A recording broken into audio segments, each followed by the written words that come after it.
Hey, what's going on, everybody? Welcome back to another Prizepicks video. This one we're talking about the NBA for Tuesday, December 10th. Last video in the NBA, we hit all 4 of our picks, so stay tuned to hear the 4 in this one. If you want more picks, check out the Dynamo private Discord. These picks are posted in there ahead of time, so you can jump on these lines if they change. I posted them here in my picks channel on Friday, and then Saturday we had a massive day, 17-2 on Prizepicks across the NBA and college football. We went 7-2 on the NBA on this day and 9-0 sweep in college football. Absolutely cashed out, you guys, in the private Discord. I know a lot of you guys who watch the videos are in here and have been cashed out recently between Friday, Saturday, and then yesterday on Monday. Just one NBA game, but we went 7-2 overall between the cappers, cashing a ton of people out, as you can see here. In all sports, we post every single day. You get access to 5 of the top cappers that we brought all together for the Dynamo private Discord. Each capper has their own channel and posts just their top favorite picks. You could join up, lock in for the NBA season because there's picks every day. You also got NFL, NHL going on right now, which I've been crushing as well. Check it out with the link down below. All right, so you guys saw last NBA video, hit all of our picks. Let's keep that going. Plus in the Discord, you guys saw the big wins.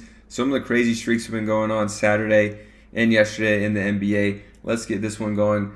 2 games in the NBA Cup. Teams should be going all out, so we could possibly see some higher scores, players playing more minutes in this one as well. So keep that in mind. The first pick I'm going to is going to be SGA over on his points at 30.5 against Dallas. SGA, when he plays a ton of minutes, should be hitting this one. This should be a close and competitive game here against the Mavericks. So I'm really liking SGA on this line.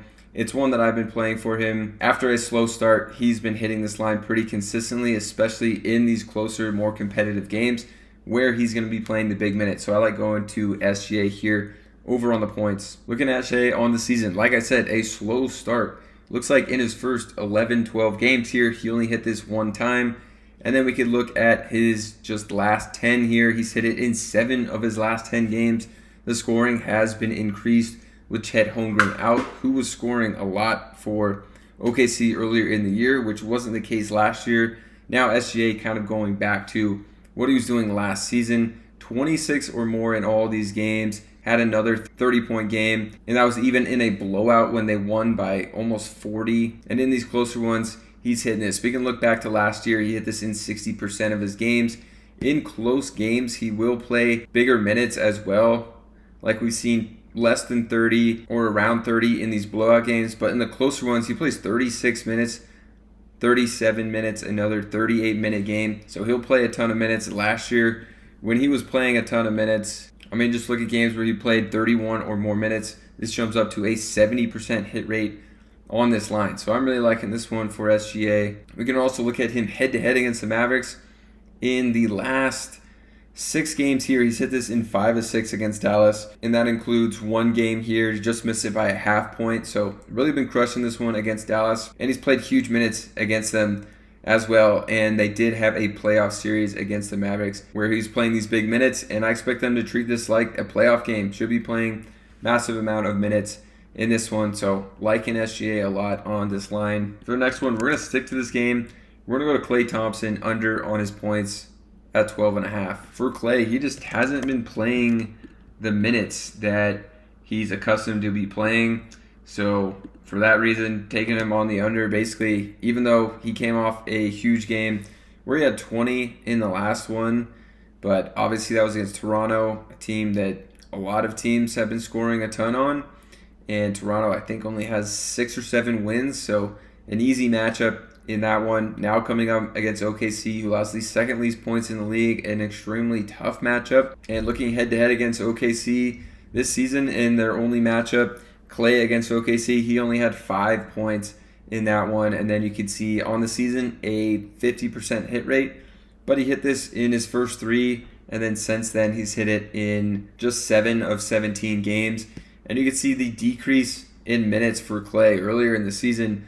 Good amount of games playing high 20s of minutes or the 30s of minutes. And then we can look at his last 10 games here. Only 1 game he's played more than 25 minutes in his last 10 games, which is definitely not good. They got Luka, Kyrie healthy in this one. They also have other guys that have been playing more, like Dinwiddie, who's been playing extremely well, Jaden Hardy, and even Quentin Grimes, who they've been going to because They're better defenders at this point and probably will match up better with OKC. So I'm worried about Klay's minutes here. I think you can draw on outliers. You can also look at games where they play a certain amount of minutes. So in those last 10 games, or games when he's played less than 26 minutes, 3 of 8 of those he's gone under. Only 3 of 8 of those he's gone over this. So not liking this one for Klay. I even think it's possible he plays 24 or less minutes, then it's a 1 of 5 hit rate.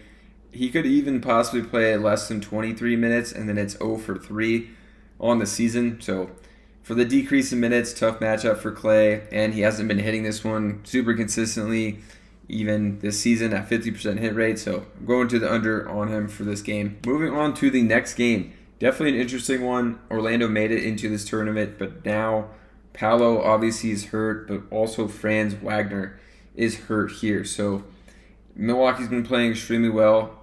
This is a big spread. I think it's 8.5, 9 points in favor of Milwaukee. So I can see a situation here where Milwaukee actually really takes it to Orlando, and this one's kind of a blowout, and it's already supposed to be a lower scoring game for Orlando, so I'm not really liking Orlando in this one. They're not projected for a ton of points, and I think the Bucks could have their number in this one. So for that reason, I'm going to go under on Caldwell Pope here. Take the under on his points plus assists at 12.5. Pope has just been not very good this season. You could see the over on this one has only hit in 5 of 25 games for him. Even though he's been starting and playing pretty big minutes, he had a 3-game stretch where he was really good, then went right back here. 4-game stretch with 9 or under on this line of points plus assists. And he's playing big minutes, so it's not like a minutes issue, 32, 33, 33 in his last 3 games. So in this situation against the Bucks, where they don't have a ton of scorers or playmakers, I don't think Caldwell Pope is going to get a ton of open looks, and that's basically what he's relying on is open looks from 3, and already not a big assist guy.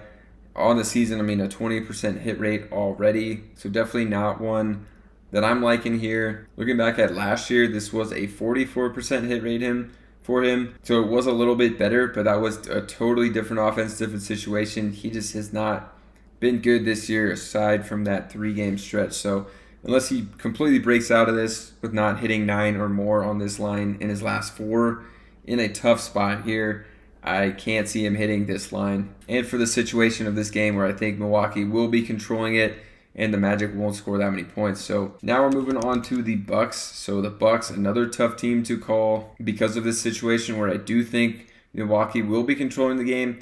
One guy I'm going to go to, though, is going to be Andre Jackson Jr. This is kind of a precision play here because I do think he's going to play around 20 minutes, maybe even a bit more. He's been starting, even with Middleton back. The thing about Andre Jackson is I think he's a little bit blowout proof. So in the case that this is a blowout, given it's like an 8 or 9 point spread, I do think Andre Jackson could also see some garbage time minutes because he's a young player that still needs minutes. So I do think there is a situation where he plays over 25 minutes as well if this one's a bit more out of hand and they decide to rest Middleton more because he's still just coming back from that injury. So I do think there's a situation he could see an increase in minutes, but also just a really low line for him if he's going to play around 20 minutes in this one. So looking at him on the season, he's hit this in 9 of 22 games.